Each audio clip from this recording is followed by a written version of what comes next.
They say every family has a rule whispered between generations. Respect the hands that raised you, or one day you'll find yourself standing alone. I believed that. I taught it to my daughter.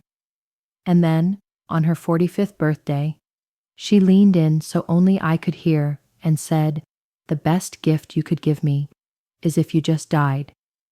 If your own child said that to you, would you crumble, or would something inside you finally wake up?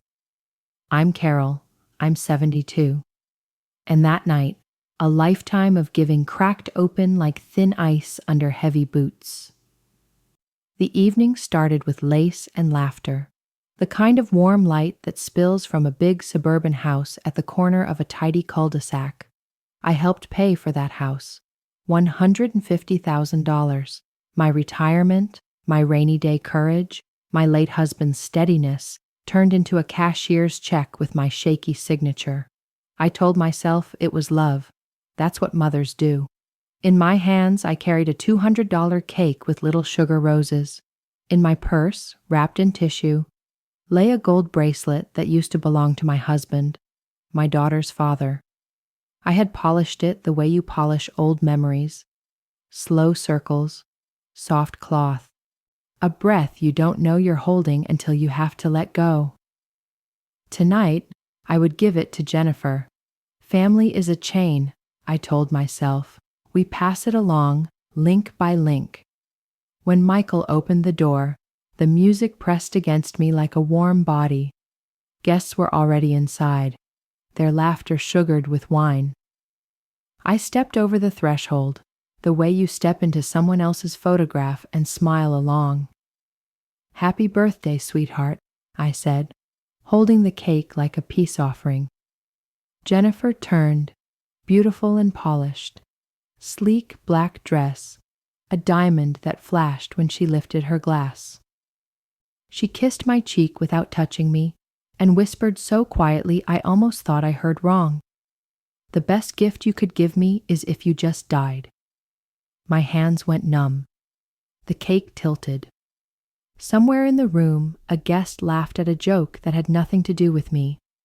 I set the cake down, carefully, like it was a sleeping newborn, and swallowed the heat behind my eyes.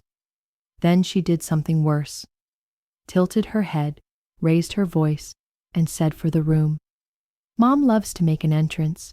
She still thinks everything is about her." A tidy little sentence. It landed like a slap dressed as a joke. I smiled. I have teacher's muscles, 40 years of standing in front of classrooms and holding myself together. I excused myself to the bathroom, locked the door, and pressed my back to it. The mirror caught me. A woman with neat hair and good earrings. A woman who brought a cake and a bracelet and the past. I washed my face with cold water and practiced a smile that didn't belong to me. I didn't give her the bracelet. I slipped it back into my purse and stayed until the candles burned down, until the singing felt like a song I used to know but couldn't quite remember. Then I left, quiet as a shadow. Home was small, clean, and honest. The furnace rattled like an old friend. I made tea I didn't drink and opened the notebook I use for grocery lists and budgets. The pen felt heavier than it should have. I began to write, not sentences, but sums. Prom dress at 16, $800. Pneumonia when she was 9, the medication the insurance wouldn't cover, $200.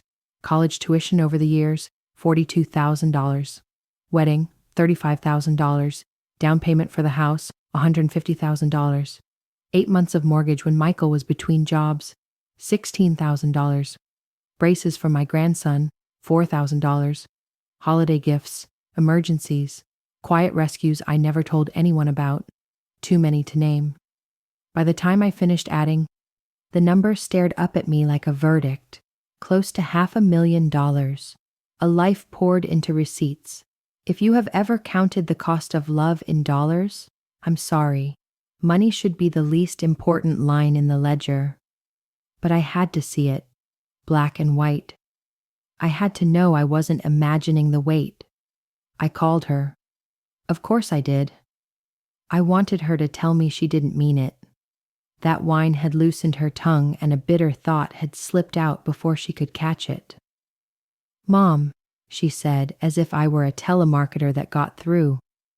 You have to stop suffocating me. Your attention isn't love. It's obsession. I'm 45. I need space to breathe. Obsession, I repeated.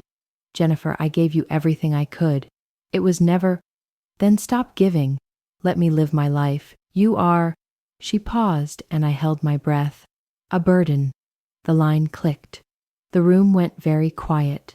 The kind of quiet that makes the refrigerator hum sound like thund. If you're watching this and some part of you flinched, you are not alone. If somebody you raised, somebody you fed and worried over and cheered for, has called you a burden, sit with me a minute. I see you.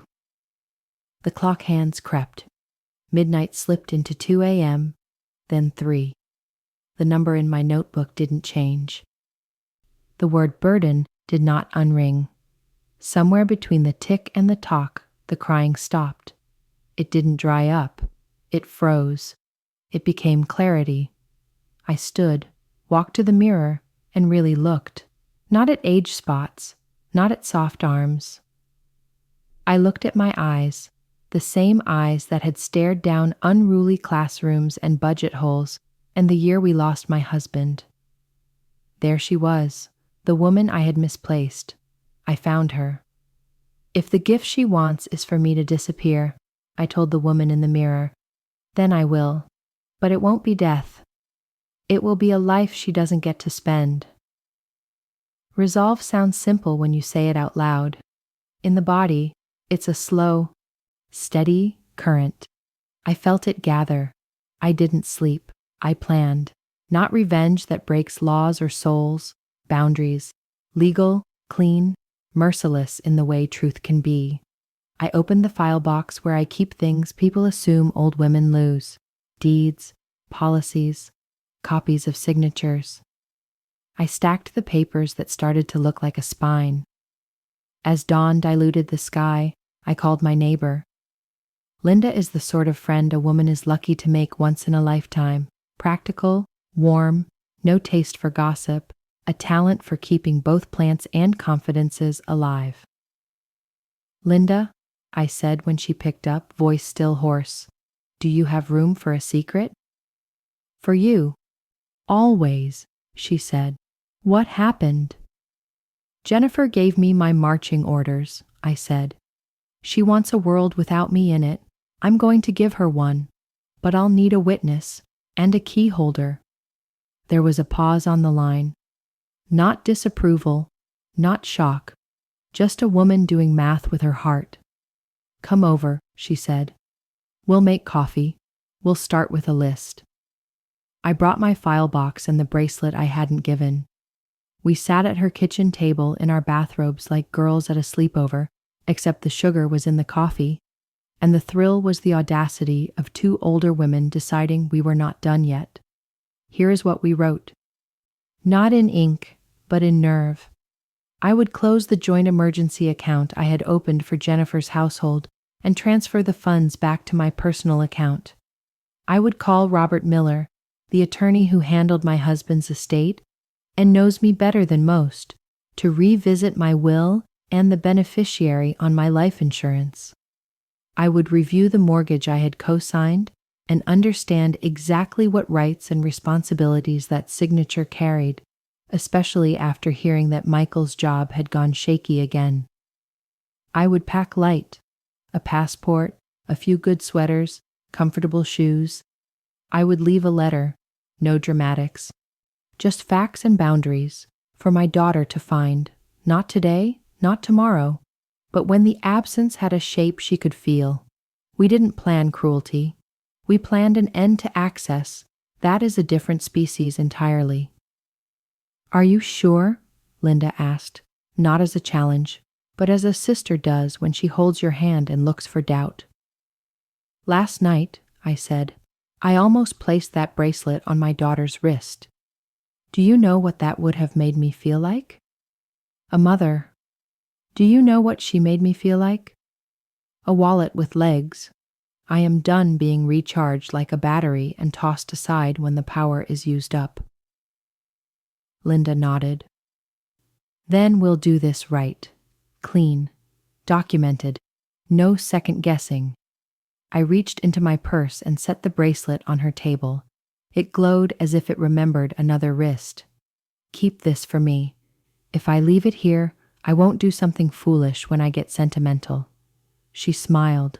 The conspirators' smile women learn to make when the world underestimates them.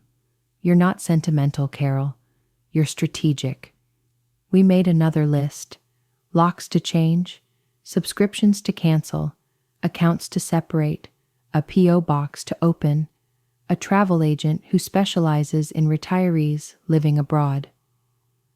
You would be surprised how many people my age leave the country not to chase a romance, but to claim a quiet, dignified life that someone back home keeps interrupting. When I left Linda's house, the sun was up, and so was I. Upright in a way grief doesn't let you be until it hardens into decision. I walked past my own front door and kept going, around the block, lungs filling with cold air that scrubbed me clean. A neighbor waved. I waved back. Ordinary, ordinary, ordinary, so beautifully ordinary. That, too, is something you can decide to reclaim. Back inside, I put the notebook with the numbers into the file box. Not to forget them, but to stop praying to them. Love is not math, but boundaries can be. I dialed a number I hadn't used in years. Robert, it's Carol. I need a morning appointment. Today, if you can manage it? Of course, he said. Is everything all right? It will be, I told him. And for the first time since the party, I meant it. Before I left for the bus stop, I stood a long time in the doorway and looked at my little living room. The second-hand sofa with the dependable dent, the framed school pictures of the children I taught, the plants that forgave my forgetfulness. This is where I learned to live with less, so my daughter could live with more. This is where I will learn to live with enough so she learns to live with her choices. On the kitchen table, I set a small stack of sticky notes, bright yellow, one word on each: bank, attorney, locks, passport, post office, Linda, like stepping stones across a stream. I picked them up one by one as I left the house. If you were me, where would you step first? Before we dive deeper into this tangled family drama, don't forget to subscribe to Tangled Heart Stories and ring the notification bell. Here, you'll always find stories of sacrifice, betrayal, and those unforgettable twists that turn the tables. And now, I'd love to hear from you. Where are you watching from today? Share it in the comments below, because who knows? The next story might remind you of your own journey. When I stepped into Robert Miller's office that morning, the air smelled of leather and paper, like history bound into neat files. Robert had been my husband's attorney for years. He greeted me kindly, but his brow furrowed when he saw the stack of documents I carried. Carol, he said, gesturing toward a chair, you look determined. What's going on? I need to change everything, I told him. My will, my insurance, the accounts, every single thing that ties me financially to my daughter. He paused, as though searching my face for hesitation. This is a big step. Bigger than you know. I laid the notebook on his desk, the one with every number I'd scrawled in the sleepless hours. He flipped through it, his expression shifting from curiosity to disbelief. This is nearly $500,000, he said quietly. Carol, this is a lifetime. Yes, I said, and last night she told me the best gift I could give her was to die. Robert closed the notebook carefully, like it was something fragile. He didn't argue. He didn't call it exaggeration. He just nodded, picked up his pen, and began to outline the legal scaffolding of my freedom. If you've ever been made to feel small by someone who should have lifted you higher, then you know what I felt as I sat in that office. A strange mix of grief and relief. Grief for the mother I had been, always saying yes, always bending, always believing love would eventually be recognized. Relief that at 72, I still had enough time to write a different ending. When I left the office that day, the sunlight felt sharper. I walked past a cafe where young mothers laughed with toddlers in strollers. I wondered if they knew how quickly love could turn into entitlement. By the time I reached home, my phone was already buzzing. It was Jennifer. "Mom, I need you to pick up Liam from school today," she said briskly, as if nothing had happened at the party. "Michael's busy with interviews, and I've got meetings stacked. For years, I would have said yes. For years, I would have adjusted my plans, shifted my life like furniture around her needs. But something inside me had shifted. I can't," I said simply. There was silence, then a sharp inhale. "Can't? Since when do you say can't? You're retired. You have nothing else to do." The words were casual, but each one landed like a hammer. "Jennifer," I said, steady, "I'm not your on-call nanny. I'm not your ATM. I'm your mother, and I won't be taken for granted anymore." She laughed, short and cruel. "You're being dramatic. Honestly, Mom, sometimes I think you enjoy playing the victim." I hung up before the tears could come. That night, the calls started. At first, they were polite. "Mom, let's not fight. Just come tomorrow." Then sharper, "You owe me this after everything I've been through."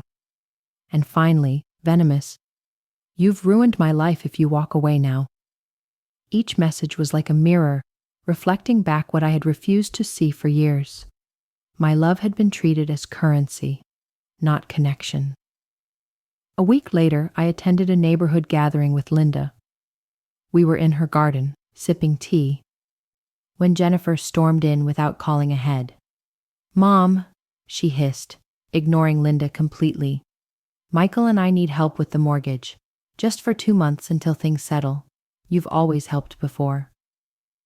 I looked at her, truly looked. For the first time, I saw not my little girl in pigtails, not the teenager who had cried on my shoulder after her first heartbreak, but a grown woman who saw me as a safety net she could stomp on without consequence. "No," I said. She blinked, stunned, then recovered. "Excuse me?" "No," I repeated. "I will not cover another bill. I will not rescue you from consequences you created." Her face twisted. "You're heartless. After all I've done for you." Linda, bless her, stepped in. "Jennifer, your mother has carried you long enough. You should be ashamed."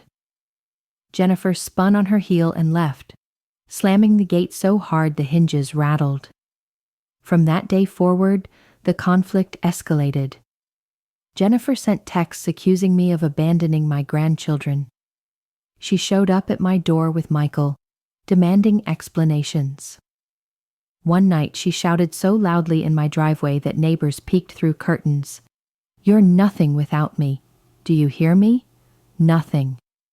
I closed the curtains, turned off the lights, and let her scream into the night.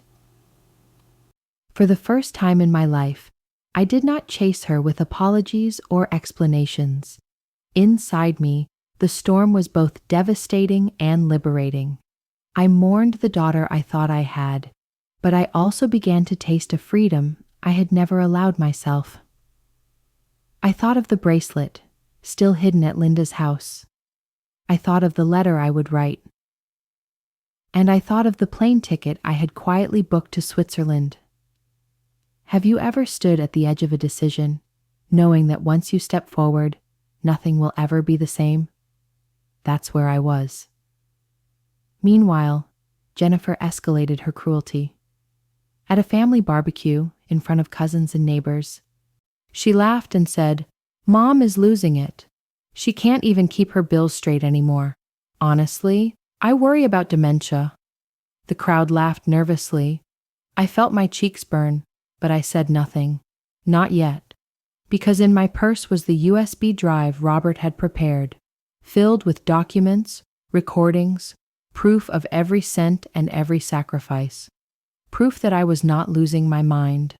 Proof that I was, for once, in control.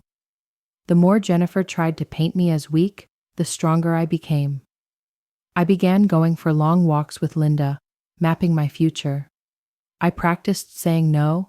I practiced silence.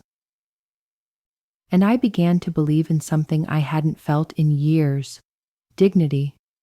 But Jennifer wasn't finished, not by a long shot. One evening, my phone buzzed again. This time, it wasn't a request. It was a warning. "If you don't help us, Mom, we'll have no choice but to involve social services. They should know you're not in a state to manage your own affairs. Maybe then they'll take charge of your finances and protect us from your instability." I read the message 3 times. My daughter, the child I carried, the girl I clothed and fed, was threatening to declare me unfit to control my own life. That was the night something hardened in me. I realized she wasn't just ungrateful, she was dangerous, and so I prepared. If you were me, if the person you loved most in the world turned around and tried to strip you of your dignity, what would you do? Would you fight? Would you run?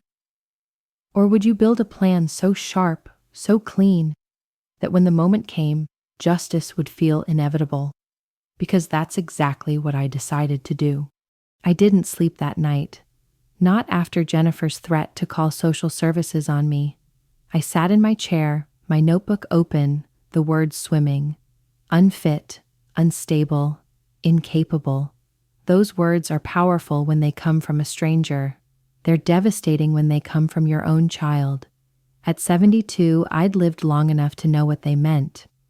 If Jennifer convinced authorities I was incompetent, she could claw back control of everything.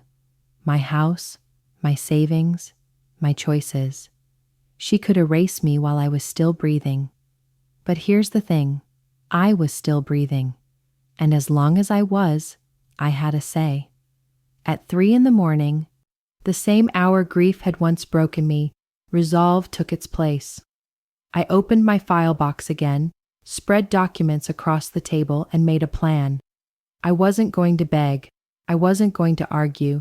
I was going to act. The first step was proof. I began documenting everything. I recorded every voicemail, saved every text, and wrote down dates, times, and details. I wasn't paranoid. I was preparing. The second step was allies. I confided more in Linda. She agreed to be my witness, to stand beside me if things turned ugly. She even helped me buy a small voice recorder and taught me how to back up files on the USB Robert had given me. "Think of it like insurance," she said. "Receipts for your dignity." The third step was distance. Quietly, I began selling or donating belongings I didn't need. Clothes, furniture, trinkets that tied me to a life of servitude. I packed only essentials into a suitcase I kept under the bed. Passport, warm sweaters, sturdy shoes. I even practiced walking away from my front door at night, imagining I wouldn't return. Then came the decision that changed everything. I booked a one-way ticket to Switzerland. Why Switzerland? Because years ago, my late husband and I had visited on our anniversary. We'd sat by Lake Geneva, sipping coffee as swans drifted past, and I'd whispered, "If I ever needed to start over, this is where I'd come." He'd squeezed my hand and said, "Then one day you will." It felt almost like he was nudging me from the grave, telling me to reclaim the promise. Before leaving, I prepared the letter, not a sentimental apology, not a plea, but a 23-page document outlining in excruciating detail every sacrifice, every dollar, every moment I had given Jennifer. Attached were photocopies, receipts, and the will Robert had drafted, officially cutting her off. At the end, I wrote, "You asked for a world without me. Now you have it. But understand this. What you lose is not my presence. It is my support. You will stand or fall on your own." I sealed it in an envelope and placed it in Linda's hands. "If anything happens to me, give this to her," I said. Linda's eyes glistened. "Carol, are you ready for what this will unleash?" "I'm ready," I said. "Because for once, the storm won't be inside me. It will be outside, and it will be hers." The day of my departure, I left my phone on the kitchen counter. Jennifer could call, text, scream into the void, but I wouldn't answer. Not anymore. At the airport, as the plane lifted, I looked out the window and whispered goodbye, not just to my daughter, but to the woman I had been, the one who begged, who bent, who believed she wasn't enough unless she was giving. Switzerland embraced me like a long-lost friend. The air smelled of pine and snow. The lakes glimmered like glass. For the first time in decades, I felt anonymous and free. I rented a modest apartment with a view of the mountains. I walked every morning, breathing air that tasted like possibility. I even started journaling, not about expenses or obligations, but about myself. But peace never comes without echoes. Jennifer's calls, unanswered, turned to messages. Linda forwarded them to me so I would have proof. At first they were frantic. "Mom, where are you? Please, I need you." Then angry. "You're selfish. You've abandoned your family." Then cruel. "If you don't come back, I'll tell everyone you're mentally gone. I'll make sure the law takes over your finances." Each word confirmed I'd done the right thing. A month later, Linda called me on WhatsApp. "You should hear this," she said. Her voice was steady, but I knew her well enough to catch the steel beneath. She played a voicemail Jennifer had left. "This is ridiculous. She can't even handle her own life anymore. Someone needs to step in before she wastes everything." Linda sighed. "She's filing a claim, Carol. She's really trying to declare you incompetent." For a moment, fear flickered in my chest, but then I remembered. I had prepared. Robert had already certified my mental capacity with documents signed and notarized. The USB held proof of my financial decisions, organized and intentional. I wasn't a woman slipping away. I was a woman standing firmer than ever. "Let her try," I said. "She'll only embarrass herself." Still, I couldn't shake the ache. She was my daughter. I had held her as a baby, braided her hair, stayed up with her through fevers and heartbreaks. How had we come to this? Her plotting to strip me of dignity. Sometimes at night I asked myself, was it my fault? Did I love too much, too blindly? But then I would hear her words again, "You're a burden." And I knew, love may bend, but respect should never break. The true turning point came one evening by Lake Geneva. The sun was setting, painting the water with fire. My phone rang. It was Linda again, forwarding Jennifer's latest tirade. I didn't flinch. I lifted my glass of wine, looked at the horizon, and answered. "Mom, where the hell are you?" Jennifer's voice cracked with rage. "We're losing the house. The bank is calling, the bills are piling up. You have to fix this." I sipped slowly, then said, "Do you need me, Jennifer, or do you need my money?" Silence, then a scream. "You can't do this to me. You're my mother." "No," I said quietly. "I was your provider, and you forgot the difference." I hung up. The lake rippled, calm and endless, and for the first time in my life, I felt untouchable. That was the moment I knew. The war had shifted. Jennifer could smear me, threaten me, call me unfit, but I had the truth, the law, and something she would never understand: peace. The victim was gone. The strategist remained.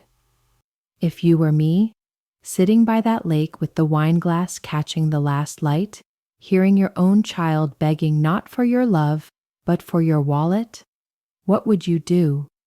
Would you give in? Or would you finally say no? Tell me in the comments, have you ever reached a breaking point where you had to draw a line, even with someone you love? And if this story speaks to you, don't forget to subscribe to Tangled Hearts Stories for more emotional journeys of sacrifice, betrayal, and those unforgettable twists that turn the tide. The letter I left behind in Linda's keeping eventually found its way into Jennifer's hands. 23 pages, 23 years of sacrifices spelled out in black ink. Every dollar, every sleepless night, every quiet rescue that no one had applauded. Linda told me how Jennifer reacted. First, she laughed. Then she tore through the pages, muttering, exaggerations, lies. But when she reached the copies of receipts, the insurance forms, the bank slips, her laughter cracked. She threw the letter across the room, Linda reported, but she picked it up again and again, like it was burning her fingers, but she couldn't stop. Meanwhile, the fallout in Jennifer's home was spreading like fire through dry grass. Michael had lost another job. The bank had called about overdue payments. And without my quiet hand covering the gaps, the numbers began to bleed red. Jennifer's messages grew more frantic. Mom, the bank is threatening foreclosure. Just send a little, please. Then sharper. This is your fault. You spoiled us with help, and now you're pulling the rug. And finally, if we lose the house, everyone will know it's because you abandoned us. One night, as I sat by the window in Switzerland, watching snow fall like scattered pearls, my phone buzzed again. A video call. Jennifer's face filled the screen, blotchy and furious. You can't do this, she shouted. Behind her, I could see chaos, boxes stacked, Michael pacing, the children crying. They're taking the house. Do you understand? We'll be out on the street. I took a slow sip of my wine, turned the camera so she could see Lake Geneva at dusk, swans gliding across the water. Jennifer, I said calmly, do you need me, or do you need my money? Her mouth opened, closed. For a moment, she looked like the little girl who once begged me to stay by her bed through a thunderstorm. But then the hardness returned. You're cruel, she spat. Heartless. No, I said, just finished being used. And I ended the call. From that moment, the revenge wasn't loud. It didn't need to be. It was in every silence, every unanswered call, every bill that arrived without my rescue. Jennifer, desperate, turned to uglier tactics. She filed the claim that I was mentally incompetent, hoping to gain guardianship of my estate. She thought she could paint me as unstable, reckless, unfit. But Robert was ready. He presented documents proving my financial clarity, my notarized statements, even recordings Linda had witnessed. The claim collapsed like wet paper. Worse for Jennifer, the attempt backfired. She was formally recorded as having made a false report, leaving a stain that followed her through every legal channel afterward. When Linda told me the result, I laughed for the first time in months. Not a bitter laugh, but the kind that comes from seeing justice balance the scales. She tried to chain me, I said. Instead, she chained herself. And then the hammer fell. The bank seized Jennifer's house, the very house I had once helped her buy. The manicured lawn, the porch that looked like a smile, the 5 bedrooms she filled with parties and pretense, all gone. Neighbors whispered. Family friends shook their heads. Jennifer and Michael packed boxes while foreclosure signs went up on the lawn. For years she had stood taller than me, sneering down. Now she was on shaky ground, while I, old, fragile, underestimated, was steady as stone. Linda forwarded me one last voicemail. Jennifer's voice was hoarse, broken. "You win, Mom. Are you happy now? You destroyed me. You destroyed us." I listened, my chest heavy but my resolve clear. "No, Jennifer," I whispered to the quiet room. "You destroyed yourself. I just stopped paying the bill." In Switzerland, I thrived. I met other women with stories that sounded eerily like mine, mothers drained by ungrateful children, wives abandoned after decades of loyalty, sisters erased in inheritance disputes. We became a small circle, gathering at cafes, trading survival tips like recipes. I told them my story once, expecting shame. Instead, they clapped me on the back, one even saying, "You're braver than you think. You didn't just survive, you chose." Their words settled in me like sunlight. I started writing. At first, just journaling. Then, chapters. Then, a manuscript. My story turned into a book, The Gift of Disappearance. When it was published, it didn't just sell, it soared. Women from all over wrote letters, thanking me for speaking aloud the pain they'd been taught to swallow. Jennifer must have seen the book. How could she not? But she never wrote, never called. Not anymore. Silence had become her only weapon left, and it no longer hurt me. And yet, there was one more twist. Letters began to arrive, not from Jennifer, but from her children, my grandchildren, handwritten, shaky letters. "Grandma, I know what Mom says about you, but I don't believe it anymore. Grandma, I'm proud of you. Grandma, I hope one day we can visit you." One even included a drawing, me standing by a lake, crown on my head, swans at my feet. A queen, free and untouchable. When I held that drawing, tears finally came. Not the bitter ones I shed in my kitchen that first night, but sweet ones, healing ones. Revenge had never been about destroying Jennifer. It had been about reclaiming myself. The house, the money, the legacy. It all mattered less than this. I had my dignity back. And in the end, I had the love of the only ones who mattered, the next generation. If you were me, what would you have felt holding that letter from your grandchild? Would you forgive their mother? Or would you stand firm, knowing sometimes love skips a generation before it lands where it belongs? When I first stepped off that plane in Switzerland, I thought I was running away. But by the time the first year passed, I realized I hadn't run. I had risen. My life began to feel like mine again. Mornings were no longer alarms set for someone else's needs. They were slow sunrises, coffee steaming against the chill, long walks along the lake. I was 73 and, for the first time, learning how to live for myself. The apartment was modest, but every corner belonged to me. A vase of lilies on the table, a shelf with my journals, a photograph of my late husband smiling at me. No voices mocking me, no demands ringing in my ears, just quiet. And peace. Then came the invitations. At first, it was a local book club that wanted me to share my story. Then, a women's group at a church asked me to speak. And finally, a producer called, asking me to appear on a talk show about women who rewrote their endings. I almost said no. Old habits die hard. Part of me still feared judgment, still wondered if people would whisper the same word Jennifer had. Burden. But then I remembered my grandchildren's letters, the drawing with me in a crown, and I said yes. The studio lights were bright, but I stood taller than I had in years. The host introduced me as Carol, author of The Gift of Disappearance, a woman who found strength in the ashes of betrayal. I told my story, not with bitterness, not with vengeance, but with clarity.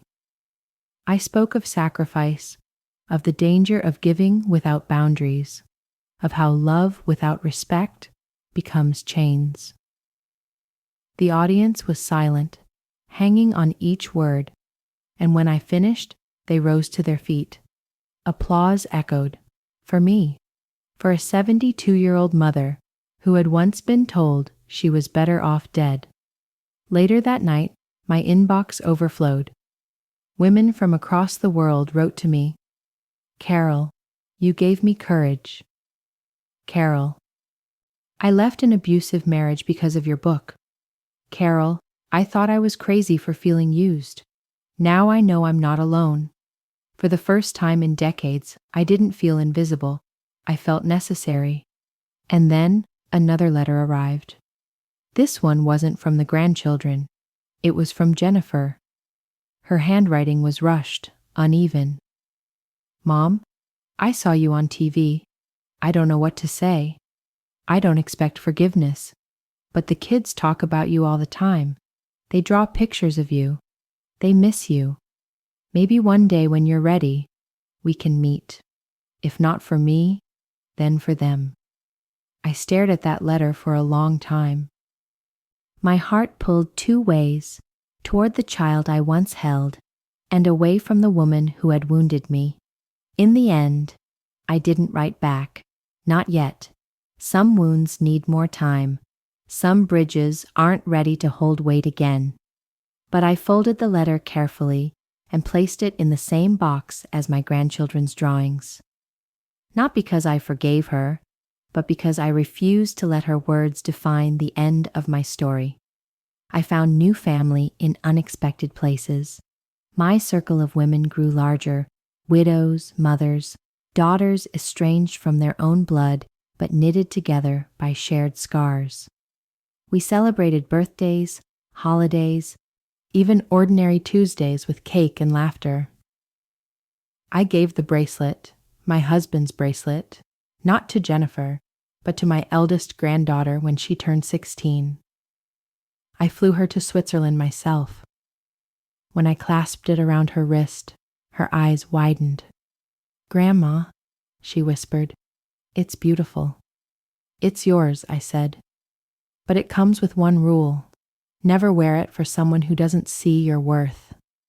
She hugged me so tightly I thought my ribs would crack. That moment healed me more than any apology ever could.